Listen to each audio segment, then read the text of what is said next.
We are back with Marla Williams. She is with Legal Aid. Interesting topic, one that I think a lot of people may be aware of, maybe have taken advantage of once in a while, tried it, realized, it worked for me, or maybe it didn't. Payday loans, flexible credit, and the like, and she works with clients dealing with falling into some of the massive debt that can come out of all this. I understand people desperate for money, but as she said, I mean, if you're that desperate and you have no other option, a credit card is a better option because the interest rates aren't quite as big. You just don't want to go into debt if you can. Some people have no choice, though. They just have no choice. We got a few callers here that waited through the break. Lynn, good morning. Hi, Lynn.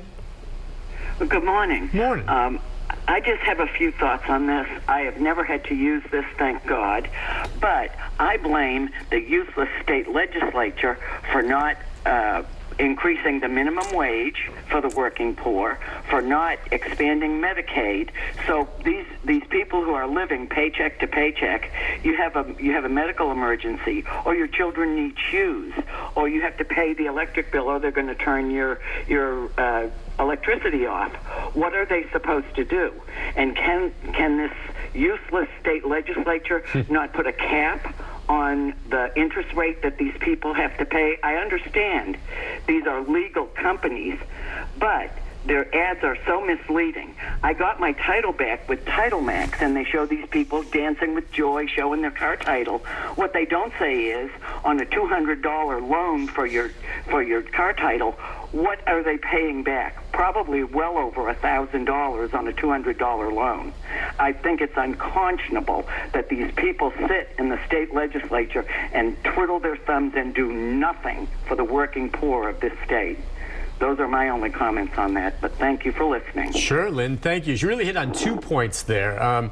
The first one we'll get to in a moment. The second one with regard to interest rates in the state. We've already established that, in 2015 and others, the state lawmakers, I think in part because, look, they're being heavily lobbied by a very financially rich group here that runs these things. And who are we kidding? That makes the difference.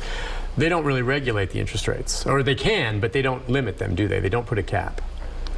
Well, there's a cap. Okay, I mean, but a reasonable cap. But the cap is very high. Thank you. Okay, yeah. Okay, you're right. So they can argue, well, sure, there's a cap on this, okay? We're capped, but the cap is absurdly high. Right. All right, and the other point that she makes is a larger picture. I mean, I think it's pretty clear that these types of businesses are going nowhere. They're going to be here, and people will continue to use them.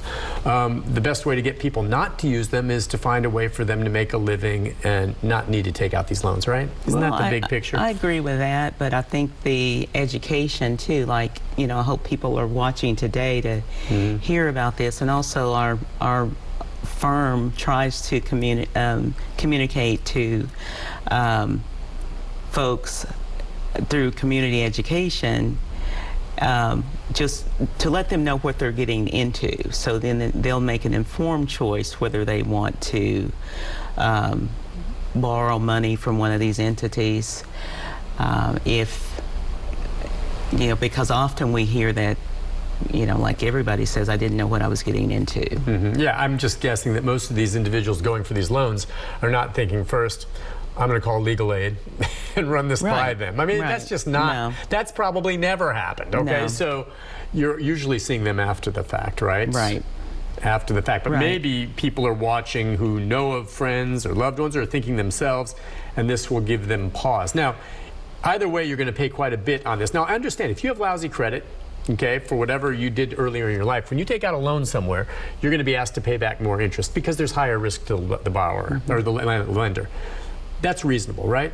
So the issue here with these establishments is if you take out the loan, you're going to be paying more.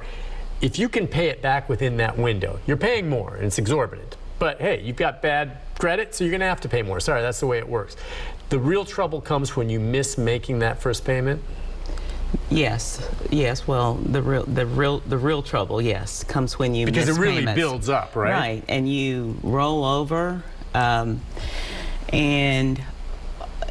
but with the flex loans, I mean, the 0.7% customary fee. Yeah. That's what I want to emphasize. With flex loans, the law allows a 24% interest, and the statute makes a distinction that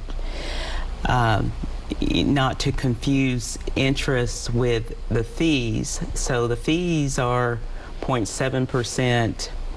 And that's where the problem comes there. I mean, it's crazy that they differentiate that because they split it. I mean, it's basic. You're paying whatever it is that you're paying back because you're, the fee that they get or interest. It's all the same. All goes into the annual percentage rate computation. But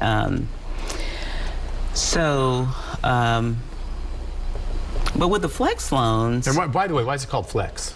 Good question, Nick. Is it, it's called flex because it's an open line of credit. So that's one of the attractions is, Nick, I'll extend you credit of $4,000 and you don't have to take it all, but we will be here for you should you need more. Oh. So you could take, $100, $200, but you've got an open line of credit up to, some people qualify for up to $4,000. It's very tempting, isn't it? Yes. See, that's what it is. You maybe go to them and you're like, I just need $200 for this weekend. And they say, well, we'll open up a line of credit for you for up to $4,000. You'll have that in your pocket if you need it. And then, but really, all they needed really was $200, but maybe they're like, wow, well, sure, you're gonna loan me that? I'll do it. Before you know it, they've spent that. Right. That's very clever. You know exactly what's going on there. And well, let me just say also, in some of the cases that we've handled in state courts, we do, discovery, like ask the company for records, and we see that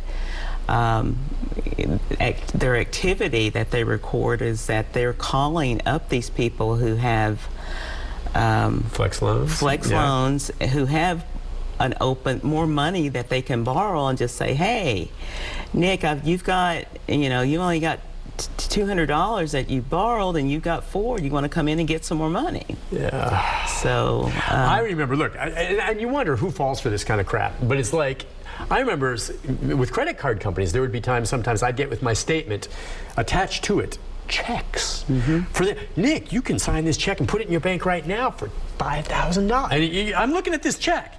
And I'm like, wow. And then you realize what it's credit. It's just like, no, you tear it up or whatever. I mean, it's tempting, and that's right there. They're trying to goad you into borrowing more. Right. More than beyond what brought you there in the first place. Again, folks, you see exactly what's going on here. And yet, it's legal, and yet it does work. Because thousands of people do this every day, because the people running these businesses are almost wealthy beyond belief. Let's go next to Sue Ellen. Hello, Sue Ellen. Hey, y'all. I've got a couple of comments, and I have had experience with this, and it was a title loan nearly 20 years ago. But first, I want to comment. In the late 70s, I took out a 90-day loan through the bank for $300. I had to have a co-signer. I had credit at the time, but this was a way to help build up my credit too, and I didn't need the money. And it was at market rate, and I paid it off. And they weren't going to give me any more money during that time, any loans, until I paid off this loan. And there was no guarantee that I could get another 90-day loan behind that without a co-signer, because it was just too dang early to know what my credit score might be. And this did add to my credit score. But the other thing is, when people say comparing these people to loan sharks is not really quite right, I beg to differ, because I remember loan sharks. And if you didn't pay a loan shark their money back, they didn't get their money back when they wanted it. They made sure that you didn't make money. So they broke your hands, broke your feet, broke your legs, and made it where you could not work and you would pay. You would end up on the streets broke and homeless. So what's the difference? The lady just sit there and talked about payday loans and how they could swipe their whole Social Security payment off and stuff like that.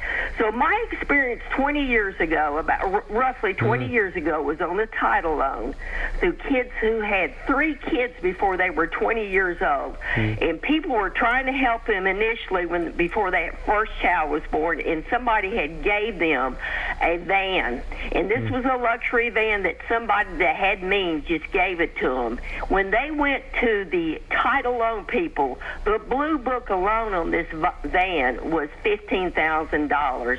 Sure. They got a $300 loan.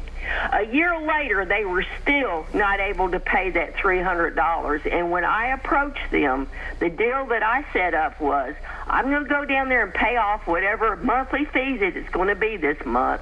The interest rate was right around 298%, so they were paying like $100 and something a month on the fees and interest every month. And I sat there and put a lien on their vehicle, took the keys and the title, and it took them another year to pay me the $300 back. But in the meanwhile, they had paid around $1,500 on a $300 loan. Okay, her point's made. And well, the difference between this and loan sharking, the traditional thing that you think about, one, they're not going to come break your thumbs.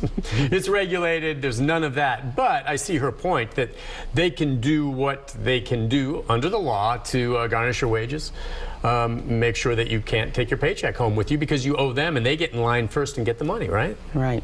I mean, what she described, young kids with children, desperate in this, and that's how on a $300 loan they can end up losing a very expensive van. Right. Right. That's how it goes. Right. Let's see what Rick. Let's see what. You want to take a break real quick? Okay, we'll take a break. When we come back, we've got Rick and others. Popular person. We'll take more calls right after this.